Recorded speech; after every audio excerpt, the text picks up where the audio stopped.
Hey everyone, and welcome to this explainer. Today, we're diving straight into the modern entrepreneurial landscape. We're going to show you that being a founder, well, it's no longer just this solo pursuit of profit. We're moving way beyond those traditional, stereotypical startup garages to see how the actual face of business is radically shifting right before our eyes. So here's our roadmap for today. We'll be hitting 4 key areas: purpose beyond profit, innovating from the inside, the rise of women founders, and finally, the startup reality check. All right, let's jump right into part 1, purpose beyond profit, and the rise of social entrepreneurship. Now, you might be wondering, what exactly is social entrepreneurship? Well, instead of just chasing monetary returns, these are innovative founders who resourcefully pursue opportunities to create real, tangible social value. They basically pull the best thinking from both the corporate business world and the nonprofit sector to tackle massive global issues. We're talking about things like poverty, healthcare access, and environmental sustainability.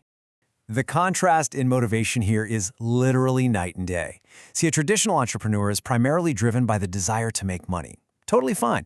But a social entrepreneur? They strive for a double or even triple bottom line. They're driven first and foremost by a passion to solve a social problem. Selling products or services is simply the economic engine they use to fund and drive that positive change.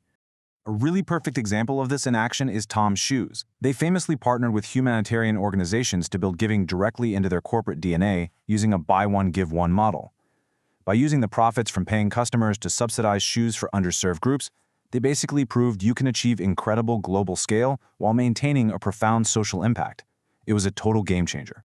Moving right along to section 2, innovating from the inside and the incredible power of entrepreneurship. Here's a little secret. You don't actually have to quit your day job to be a founder. An intrapreneur is a highly proactive employee who acts just like an entrepreneur, but from within an established company. Instead of breaking away to form a brand new startup from scratch, these self-motivated folks take the initiative to lead innovative, startup-like projects from deep inside their current organization. So what's the catch? Well, the biggest difference boils down to risk. While an independent founder risks absolute personal ruin, an intrapreneur operates with a corporate safety net. Because they have guided autonomy rather than total isolation, they don't face the same devastating personal costs if a project fails. And honestly, this lack of fear empowers them to take bold, calculated risks that can dramatically boost their company's innovation. To put this into perspective, let's look at Facebook. They're famous for these annual one-night hackathons, where programmers are actually encouraged to build completely new ideas outside their daily tasks.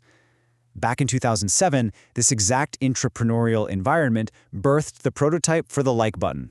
I mean, it proves what happens when employees are given the absolute freedom to act like founders. Okay, on to section 3. This is a big one: the rise of women founders and shattering the glass ceiling.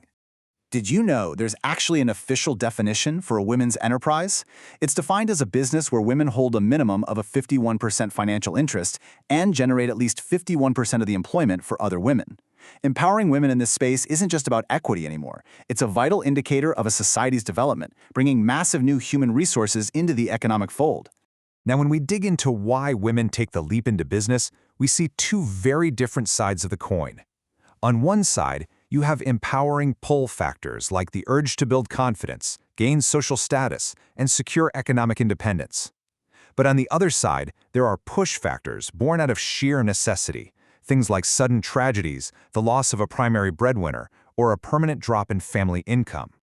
Breaking down the demographic reality, it's kind of like a giant puzzle with 3 distinct categories. The first consists of women in big cities with sound financial backing working in non-traditional fields. The second covers cities and towns, often involving service-based businesses like health clinics or educational centers. And the third represents rural women leading absolutely vital family businesses in agriculture, dairy, or handlooms. Providing the right support means understanding exactly which category a founder falls into.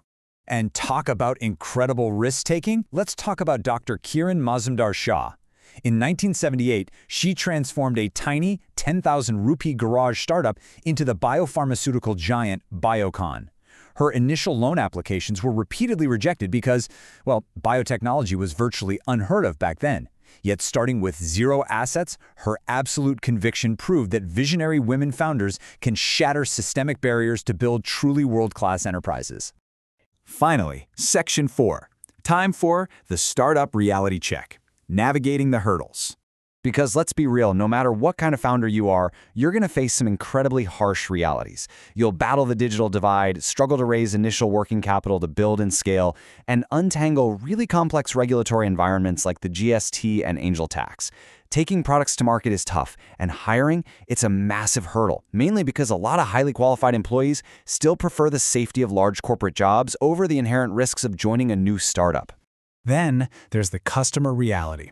It's a known fact that the Indian customer base continues to be famously price-sensitive, with a fairly low willingness to pay. This often forces startups to build more affordable solutions just to survive against cheaper copycats. Plus, taking an innovative product into a market dominated by big players where the government often prefers established contracts, well, it takes a monumental amount of time and effort. But hey, do not let that overwhelm you. You can absolutely outmaneuver these obstacles by focusing on 4 strategic steps. First, constantly improve your leadership to keep your team motivated. Second, build a winning team. Remembering that waiting for the right person is always better than rushing to hire the wrong one. Third, develop a rock-solid written business plan. And finally, rely on creative problem solving to find fresh perspectives when conventional thinking hits a wall. So, the bottom line of this explainer is that entrepreneurship is no longer this rigid, one-size-fits-all career path. You can drive community value as a social entrepreneur, create massive products as an intrapreneur, or shatter glass ceilings to build your own empire. The tools and strategies are absolutely out there, so the only question left is, which kind of founder will you be?